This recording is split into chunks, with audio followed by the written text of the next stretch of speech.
welcome to In Tune Deep Tarot. Thank you for tuning in. I'm going to be doing a reading for Aquarius, Sun, Moon, Rising, Venus, Cross Watchers. If this title resonates, it could be a message for you. If you're interested in a personal reading, all of that information is in the description box.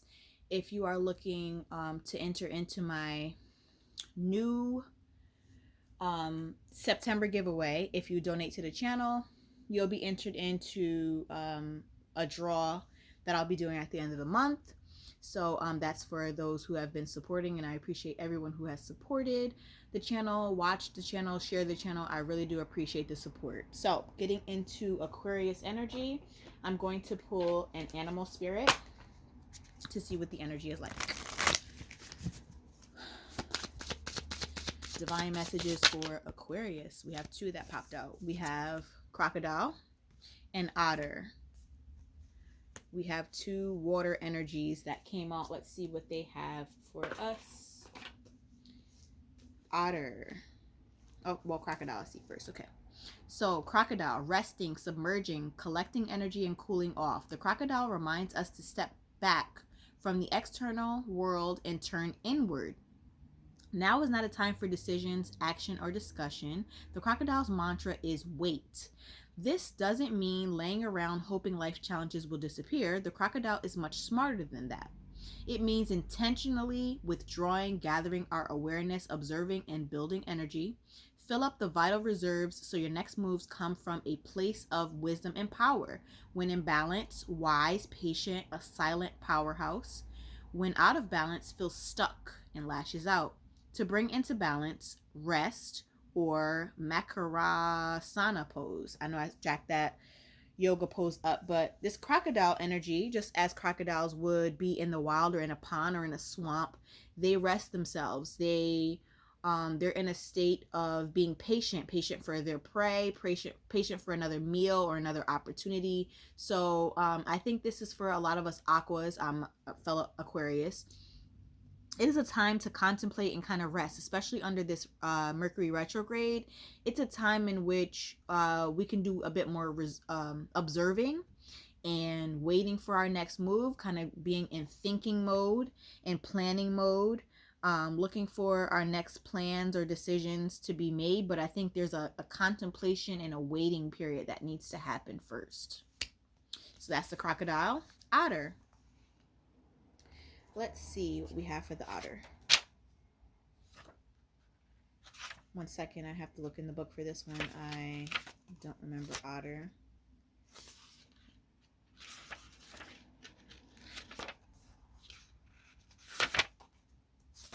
The otter. Unobstructed joy, playfulness, contentment. Perhaps the most joyful creature within the animal spirit deck, the otter represents absolute bliss. Otter energy is playfulness of a child available to us at any age. They have a giddiness and a reverence for life itself without the presence of doubt, worry, or skepticism. Imagine yourself with a little more otter energy. What would life look like? What would it bring? What would it take to bring you there? The otter card begs these questions and wants to transport us to that precious place as soon as possible. The celebration awaits. When in balance, full of love, needs nothing. When out of balance, gloomy sighs, makes silly excuses. To bring into balance, dance party or celebration. So I feel like for the most part, us Aquarians, we do have a very glass half full mentality. I think that we are that positive friend that gives positive speeches to our friends. We're very supportive when it comes to that. I think it's time to use that playfulness and that giddiness and that independence for ourselves, that celebration. You know, if you're not feeling so great these days, have a little dance party in your house. Blast your music and dance around the house while you're cleaning. Dance in the car on your way to the grocery store, to work. I think if some of us are thinking in terms of taking life a bit too seriously, it's time to kind of let go a bit and just kind of let go a bit when it comes to this otter energy. And for this crocodile energy, it's also to wait. Say your prayers, ask the divine for all of the gifts and the things and your goals, and then you work on them, but be patient while that's going on. I think a lot of us need to realize that after you pray, you are now opening the divine, God, the universe, to help you navigate this new path. So it's unpaved road. We have to be in a space where we have to be patient for that road to now be paved. It's not just going to appear. We're not going to just wake up to, $1 million tomorrow. We actually have to, the steps have to be made, the plan has to be put in place, and then we also have to do our part and allow the universe, God, or the divine, our guardian angels, to also pave that path so that we can get to those goals. Let's go to the tarot and see what's going on. All right. What divine messages do we have for Aquarius gang? We have the Chariot, first card. Abundance is coming. I feel abundance is coming. A new relationship is coming. We have new coming. Maybe not right after or not within this Mercury retrograde, but it is coming. I don't actually suggest any of us getting into any new contracts or new relationships or anything like that during a Mercury retrograde, because when it goes direct, things can either, we can change our mind, or, there can be a bit of confusion. It's not a time to start new things. It is a time to tie up loose ends and kind of work on projects and things that we already started. Next card that came out is Six of Pentacles. I'm feeling like as much energy as you give out, Aquarius, you have to start giving that to yourself. And also nurturing the relationships and friendships that are doing the same for you. Make sure things aren't one-sided. You're giving everything. You're giving from a place where you're not filled yourself. You're giving from empty reserves. I think you need to nurture relationships and observe relationships that are giving the same amount of effort, giving the same amount of time, and not you just calling and checking on people. Make sure you have people calling and checking on you, not a one-sided relationship where you're counting on the relationship is counting on you to do all the work. It should be a reciprocated situation. Not saying that we always should give to get, but make sure you're not just constantly giving and being the chaser in things in life. King of Swords, Aquarian energy. Also could be Gemini, Libra, Aquarius. This is giving the energy and the vibe that we need to be a bit more discerning. But we also make sure we have a relationship between head and heart, a balance between head and heart, and not be so impulsive. I think that some of the things that we're going through during this Mercury retrograde, I think we have to use our head a bit more, be a bit more logical. What are some of the things that you need to be logical with?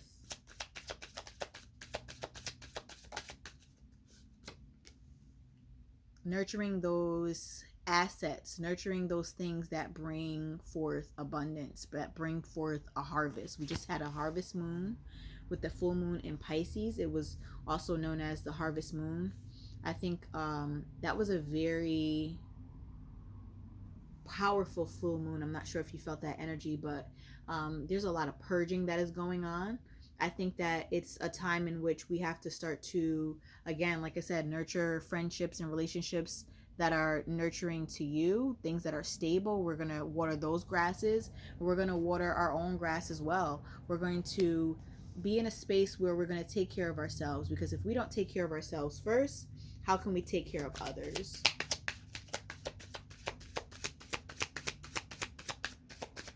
More divine messages for Aquarius. I'm not sure if this came up. Okay, it did. It came up in reverse. We have the Four of Pentacles in reverse. This energy feels like, again, I know us Aquarius can be very stubborn. I think we need to save, but not be so rigid. I think we need to allow help to come in and not be so stubborn when it comes to, I got it, I'll do it all myself. I think it's a time to observe where we are balanced with how we give and how we receive energy, help, how we give and how we receive when it comes to everyday life. I'm really feeling that heavy. And kind of getting those balances together, I think with this Six of of Wands, I think we will bring in more abundance to ourselves. More abundance will come to us if we are more in a balanced state. I do see that a lot of us are in that Queen of Wands energy also, creating new things, or, you know, finishing up some projects and things like that.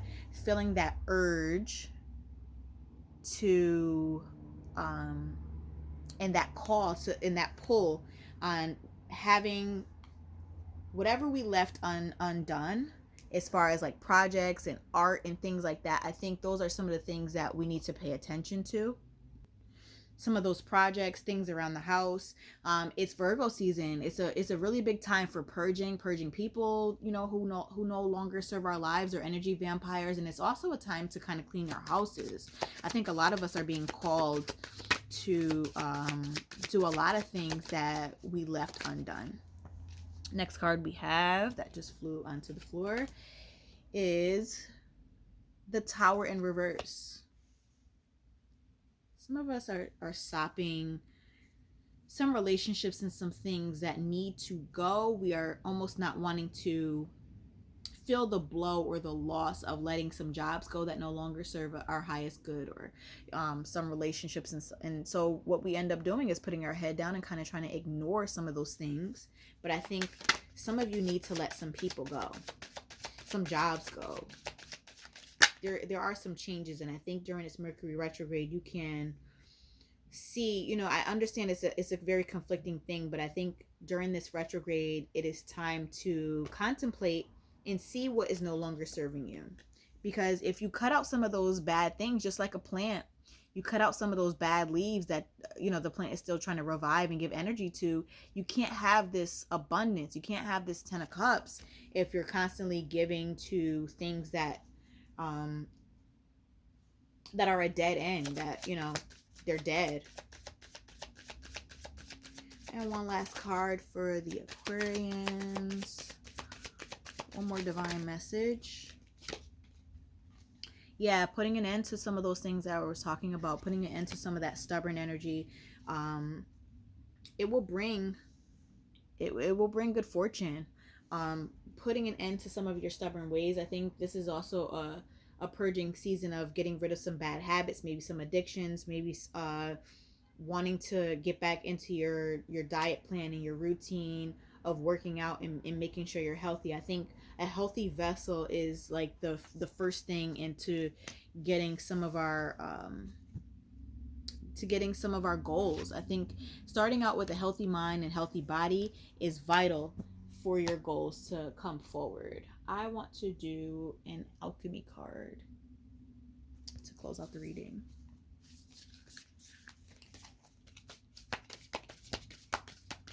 One alchemy card to close out the reading for advice.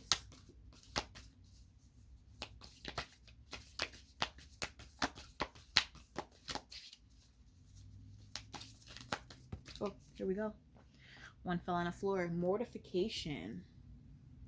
I was just talking about all of those purges. Okay. I'm not sure if you could see that. Mortification. All right, let's read it. See what it says.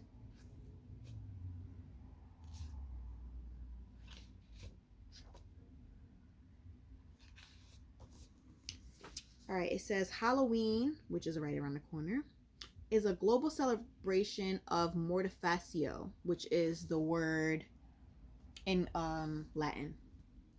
And the underworld. If this card has got you down, flip the script there. There is freedom and expression in every operation. The mortificio card relates to the death card in the tarot and the underworld card in the archetypes deck.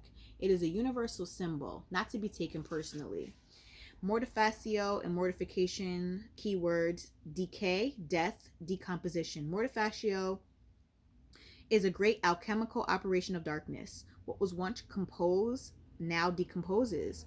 What was once presentable is now despicable. This stage cannot be avoided. The underworld has taken us to the dark interior of its belly, and here we reside until spring.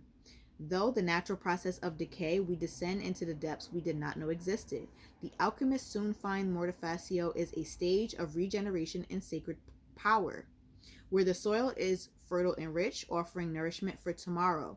This stage cannot be rushed. The darkness must have time to do its work, to dismantle and to loosen, to free us from old scripts and stories.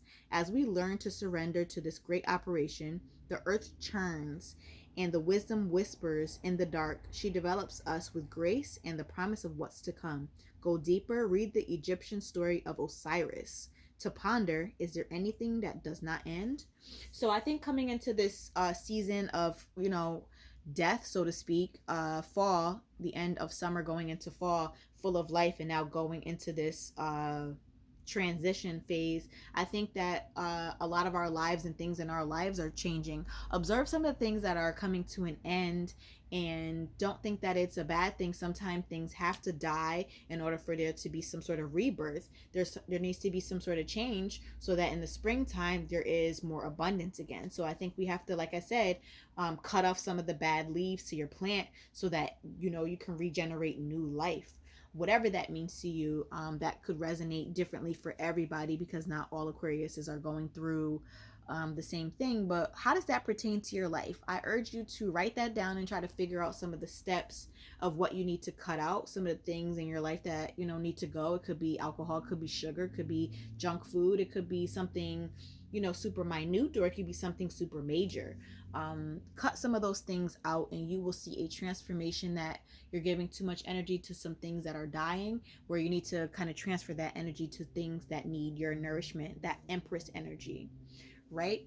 So just giving you a couple words of encouragement and some of the downloads that I've gotten. Thank you so much for watching, and if you need a personal reading, that information is in the description box below. Thank you so much for tuning in. I appreciate your support, and talk to you soon.